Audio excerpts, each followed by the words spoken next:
E aí, queridos alunos, aqui é o professor Jorge. Aula de hoje, função do primeiro grau. Vamos lá? O que seria uma função? Função é uma equação algébrica em que uma incógnita depende de outra ou outras incógnitas. Por exemplo, y é igual a 2x mais 1. Y é igual a 3x ao quadrado menos 5x mais 4. Y é igual a 3 menos x. Esses exemplos acima são de função de y em relação a x, ou seja, o y ele depende do x. Estar em função quer dizer que estar dependendo. Ou seja, para cada valor que adotarmos para x, teremos um valor para y. Se eu substituir o x por 1, fazer as contas, encontrarei um valor para y. Um valor para y. Se eu substituir o x por 2, fazer as contas, encontrarei um valor para y. Este valor, caro aluno, pode se repetir, o que vai ser encontrado para y ou não.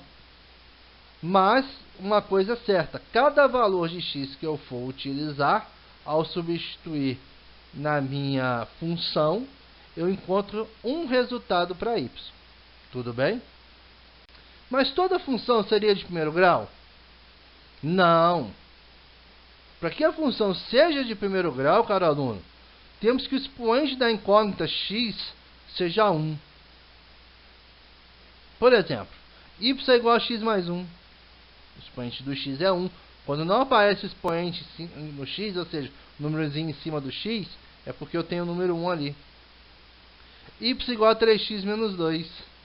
Y é igual a 5 menos 3x. Em todos esses três casos, meu expoente do x é 1. Outro detalhe importante, que como y é dependente de x, a gente diz que y está em função de x. E a gente pode escrever y como f entre parênteses x. É a mesma coisa. O f entre parênteses x representa o y. Então, como eu escrevo y igual a x mais 1, eu posso escrever como f entre parênteses x igual a x mais 1. Y é igual a 3x menos 2, eu posso escrever f entre parênteses x igual a 3x menos 2. Y é igual a 5 menos 3x, eu posso escrever f entre parênteses x igual a 5 menos 3x. Tudo bem? Mas, caro aluno, observando os exemplos dados, podemos dizer que toda função de primeiro grau será dada por f de x, ou seja, f entre parênteses x, é igual a vezes x mais b. Mas você pode se perguntar, que a e b é esse? O a é o coeficiente angular e o b é o coeficiente linear. Aí vem outra pergunta, né? Para que eles servem, esses dois coeficientes? O coeficiente angular ele vai representar o quanto que inclinará o gráfico da função. A gente vai ver daqui a pouco que toda função de primeiro grau, a gente vai representar ela graficamente e ela vai dar um certo, digamos, desenho. Tudo bem? E esse desenho pode inclinar ou não, depende do coeficiente angular. E o coeficiente linear ele representa o ponto que intercederá, ou seja, que cortará, interceder é cortar, o gráfico com o eixo y, que a gente chama de eixo das ordenadas. A gente vai ver daqui a pouco um detalhe que a gente chama de plano cartesiano, tá? Onde a gente faz os desenhos dos gráficos de funções. E a gente vai ter os eixos x e y. Tudo bem? O eixo y, já estou adiantando, é chamado de eixo das ordenadas. Como já foi dito, para cada valor de x substituído, teremos um valor para y. Né? Somente um valor. Eu ponho um valor para x, eu encontro um valor para y. Este valor, em algumas funções, ele pode se repetir. O valor encontrado para y. Então, vejamos o seguinte. F, entre parênteses, x, é igual a 3x mais 1. Que é o mesmo que y é igual a 3x mais 1. Então, vamos ver o quadro abaixo. X, aí eu determinei alguns valores para x. Esses valores eu posso escolher quais eu coloco. Mas fica a dica da gente colocar valores pequenos, para que a gente não precise encontrar valores muito grandes. E na hora da gente desenhar um gráfico ficar mais complicado. Quanto menores os valores são, melhores ficam, porque a gente encontra valores pequenos para y, ou seja, para f de x, e aí na hora de desenhar o gráfico fica mais fácil. Aí depois eu escrevi 3x mais 1, que é a minha função, e por fim coloquei o y, que é o valor que a gente vai encontrar. Então se eu ponho o x como menos 2, eu vou ter 3 vezes menos 2 mais 1. 3 vezes menos 2 é menos 6 mais 1 é menos 5, então o y é menos 5. Quando eu ponho o x valendo menos 1, eu vou ter 3 vezes menos 1 mais 1. Ou seja, 3 vezes menos 1 dá menos 3 mais 1 dá menos 2. Quando eu ponho o x valendo 0, eu vou ter 3 vezes 0 mais 1. Ou seja, 3 vezes 0 é 0, 0 mais 1 é 1. Então o y é igual a 1. Quando eu ponho o x valendo 1, eu vou ter 3 vezes 1 mais 1. 3 vezes 1 dá 3, 3 mais 1 dá 4. Então o y é igual a 4. E quando eu ponho o x valendo 2, eu vou ter 3 vezes 2 mais 1. 3 vezes 2 é 6, 6 mais 1 é 7. E aí eu já tenho o quê? Valores para x jogados na função e encontrados valores para y. Tudo bem? Note que tivemos pares de valores x e y.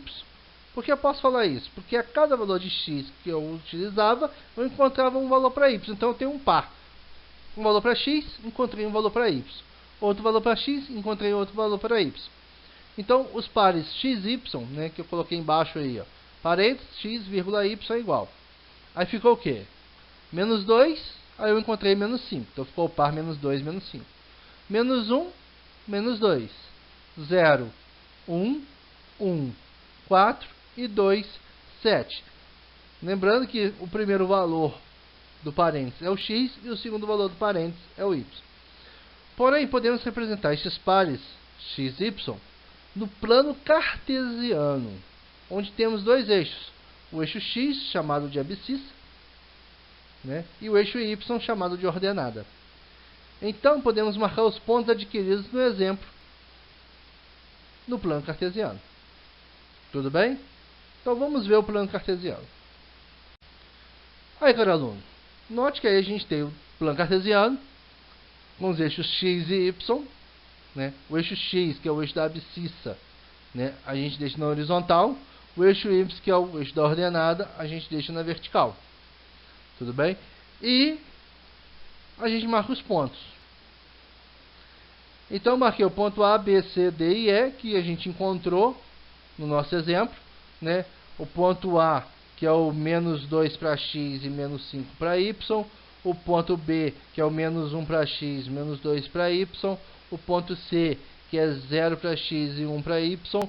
O ponto D, que é 1 para x e 4 para y. E o ponto E, que é 2 para x e 7 para y. E daí a gente tem os pontos marcados no que a gente chama de plano cartesiano. Tá? Todo plano cartesiano, caro aluno, é sempre assim. A gente vai ter duas retas, uma chamada de x, que é na horizontal, e a outra chamada de y, na vertical, onde essas duas retas, que a gente chama de eixos, elas vão se encontrar no ponto 0. Né? Esse ponto tanto é 0 para x como para y. Tudo bem? E elas são infinitas. Tá? Por isso que é bom usar valores pequenos, porque senão na hora de você desenhar, você vai ter que ter um papel muito grande para chegar nos valores que você deseja. Tudo bem? Os pontos representados no plano cartesiano, se ligarmos, teremos uma reta. Dessa forma, podemos concluir que em toda função de primeiro grau, ou seja, toda função que o expoente do x é 1, é sempre escrito na forma f de x igual a vezes x mais b. E ao montarmos o gráfico, ligando os pontos, teremos uma reta.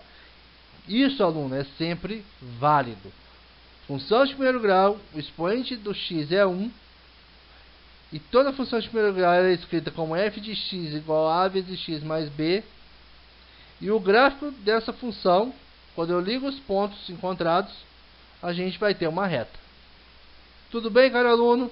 Então, por hoje é só. Até a próxima aula. Um forte abraço.